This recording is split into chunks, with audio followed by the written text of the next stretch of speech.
The 22-year-old victim kept getting caught in the hydraulics and sucked back into the diversion dam until she eventually floated downstream. Take a look at these gas prices. Gas is up to $4.29 a gallon. The man apparently hopped over this razor-wired fence, got in his truck, and rammed into this fence twice before successfully busting it open. And Keith's Towing caught it all on camera. That woman is still, in fact, alive. They say she was transported to UC Davis Medical Center in Sacramento, where she is receiving further treatment today. Now, at this time, she's listed in critical condition. And this business closed in May of last year, and since then, as you can see, homeless people have pretty much moved into this area. Take a look at all this trash. There's shopping carts. Megan, what else have you found out about these group homes?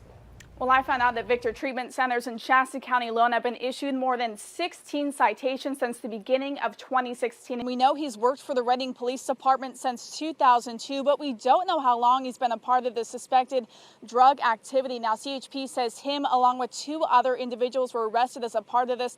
And this warehouse behind me was actually what is suspected to be where all those drugs were kept. This is 9565 Crossroads Drive. This is where the 20-year-old woman's body was found at Viking Skate in Reading, right in this open area. A woman I spoke to on Sunday at the crime scene told me she found the body when she was pulling up to the parking lot. It is still raining out here, but not nearly as bad as we saw earlier. I mean, it's just kind of sprinkling right now. Take a look. Traffic is moving pretty moderately in this area, although the posted speed limit is 55 miles per hour. When you get up towards Mount Shasta, it might be a bit more snowy because up there they're seeing colder temperatures, of course, and a lot more snow.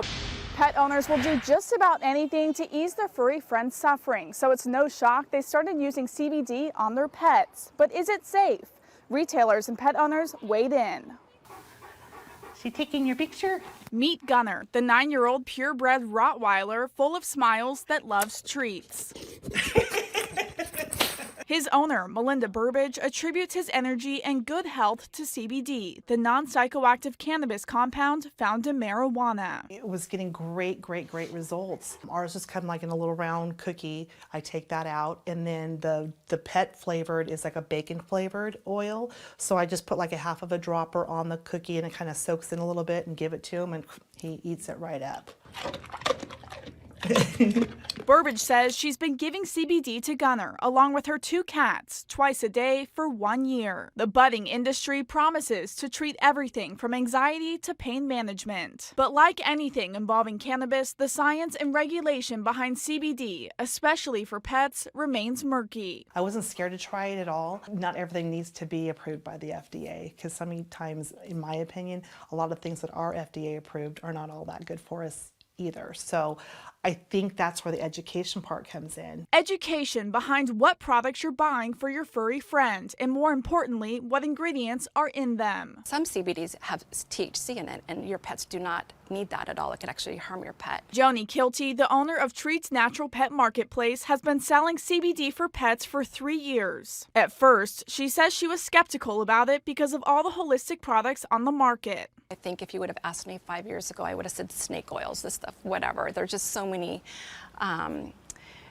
tinctures and things on the market. How do you know it's safe? Unsure of the safety behind the CBD, Kilty decided to put it to the test before selling it to her customers. I took some home and I gave it to my dogs, and I was like, he's not limping as much, or he seems happier. And then I stopped giving it, and then he got a little creaky and had a hard time getting up. So I gave it to him again. I thought, wow, this stuff is really working. I'm going to bring a little bit into my store and have some of my customers try it. Since then, she says CBD has been flying off her shelves. People come in, oh my gosh, my dog is acting like a puppy. My dog isn't anxious anymore. My dog has, had reduced seizures, and they keep coming back month after month buying it. So I know that it's working. Retailers and pet owners swear by it, and despite limited studies, say they will continue to stand by it. California law prohibits vets from prescribing or administering it, and on a federal level, there is little regulation behind it. The FDA has not approved any cannabis products for animals, and they cannot ensure that they're safe or effective. Meaghan Mackey, the North States News. The small community of Mount Shasta, about 60 miles north of Reading, is in shock after a man walked into the police department and said he killed 4 people and had a body in his car. We're all upset and shocked for it because we don't see this very often or at all for that matter. Parrish Cross, the chief of police at the Mount Shasta Police Department, says this man, who authorities have identified as Shankar Handgood, walked into the police department on Mount Shasta Boulevard shortly after noon on Monday and confessed to the killings. I was standing inside the dispatch area working with one of the officers on something and kind of overheard the conversation and then, got my attention and then heard what we heard. And like I said, I was in shock.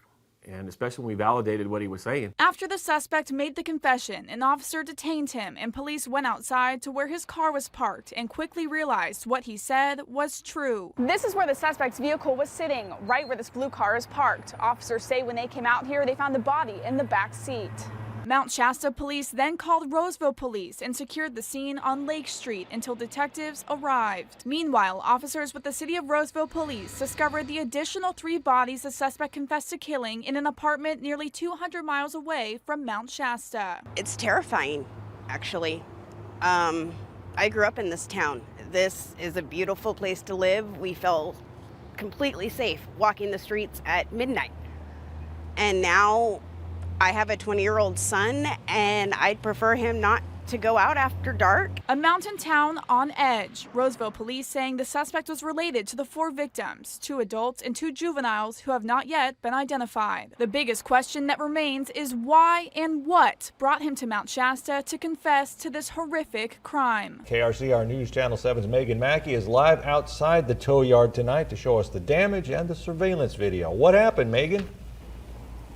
Mike, the man apparently hopped over this razor-wired fence, got in his truck, and rammed into this fence twice before successfully busting it open. And Keith's Towing caught it all on camera. It's video no business owner wants to see, and what the manager at Keith's Towing woke up to this morning. Video of a man breaking into and damaging their property. We got razor wire, we got cameras, we have guys coming in here all hours of the night. So he just happened to be here right after one of my drivers left. The Reading Police Department identified this man, Dylan Hobbs, as the person responsible. They say they arrested him a day prior after he was found to be on probation and was driving with a suspended license. His car was impounded. He must have had a key, like a spare key, and he started it up and backed it back and forth, did damage to another car, and then drove it up to the gate and start ramming it until he was out. Multiple surveillance cameras on the property caught it all on video. But the manager says this isn't the first time this has happened. We do the best we can to protect what we have, but if someone wants to get in, they can get in, and they will. Keith's Towing reported the crime to authorities, and the vehicle, along with the suspect, was found later that morning. The truck was once again taken back to the tow yard. Law enforcement puts them in jail, and it seems like they just get out of jail. There's just not enough room in the jail, and that's probably why we have a lot of these crimes. I mean, if he was arrested and out and everything else, it just don't make sense to me, but I'm not the one with the ability to buy a new jail. As you can see, the fence is still being repaired since it was busted open earlier this morning, and that's for the man who did it. Police say they've linked him to a similar crime that happened 7 days ago. Live in Reading, Meaghan Mackey, KRCR News Channel 7, the North States News.